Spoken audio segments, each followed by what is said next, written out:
Hey, good morning. It is Friday the 10th of October, and I wanted to give you an update on a method of writing offers that's starting to pop its head again with all the multiple offers.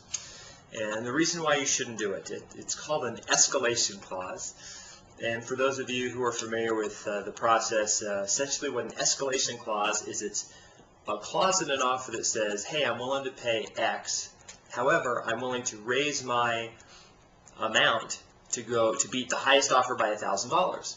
So the thought is that if there's 10 offers and you say I'll pay $150, but I'm also willing to pay $1,000 over the highest offer, and someone offers $180, then in theory you're really offering $181.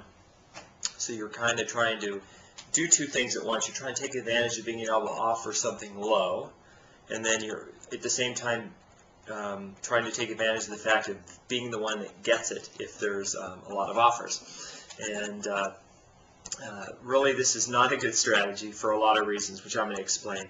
First of all, as you're aware, most of the properties that are being sold are bank-owned homes. And as you know, the banks tend to deal in all 50 states, so they have these general rules to cover all the states, meaning they want to negotiate an offer in such a way that they're compliant everywhere, so that they don't have issues. They don't have one policy that causes them a conflict in certain states. Well, one of the issues they have is that they will not release the details of any other offer. So if you have one offer, they won't share that offer with somebody else.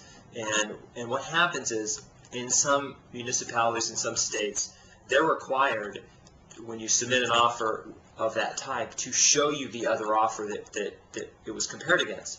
The reason they do that is because sometimes the seller will get an offer and go, oh, well, they're willing to pay $1,000 more than anybody else. Well, let's just say we got an offer for this much. Tell them that they have to pay this much.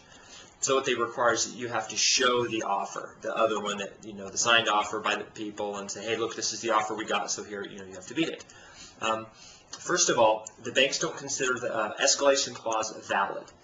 They want an amount, and they want you to pick the highest amount or the best offer that you're willing to put forward.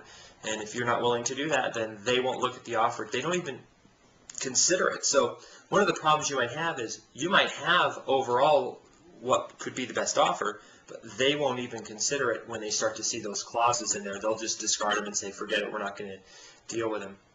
The other problem is they know historically that those offers tend to fall out more, because what happens is they get accepted, or in theory would get accepted, and then the people go, whoa, I'm not going to pay that much. I didn't realize it was, someone was going to bid it up that high. So effectively they've found out the highest someone's willing to pay, and then they just walk anyway. So banks don't want to deal with it.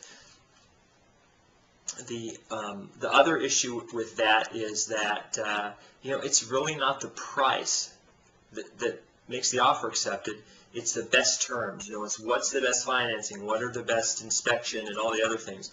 Price is a factor, yes, but just bidding on these houses based on price, if that's how you're doing it, is not always the best philosophy. My recommendation is, if you've got 20 or 30 offers on a property and you're not paying cash, you don't have like conventional really good financing, if you're going to come into the AFHA or some other higher risk, more difficult to get financed type of loan, you might want to go somewhere else. You might want to look for a different property, something you're not going to have as many offers on, because putting in an escalation clause is probably not going to help you. If anything, it's probably going to hurt you, and it just can cause problems later on down the road. If you're not sure about what they are, how they work, my recommendation is talk to your agent, if you're an agent, talk to your broker, talk to an attorney about it and figure out what all the details of them are. That's it for today. I just wanted to give you a quick update since we're starting to see these more often. And I've got a funny story though. I had two agents. I had a house where we had maybe 5 or 6 offers, and I had 2 agents both write offers with escalation clauses. And I called them up and said, look, I just need an amount. I don't need this range, because effectively they're just saying I'll pay between this and this, but I don't, So they both refused. They said, no, I just want just want it to be the offer just how it is. So I called the client and go, look, I've got these two offers. And they said, well, we don't want to look at them. We just, whatever they're saying they're going to pay is it. But this escalation thing where they're willing to beat somebody else, they won't do that. So someone else has got his offer accepted. Well, they both called me complaining that they both had to have, they couldn't have possibly not gotten it. Matter of fact, they both had the same line. They both said, there's no way we couldn't have gotten it because we were willing to pay $1,000 more than anybody else. And I says, well, what if there was another person with an escalation clause too, just like yours, and they're willing to pay $1,000 more than you, but how does that work? And then they were just, well, they weren't really sure.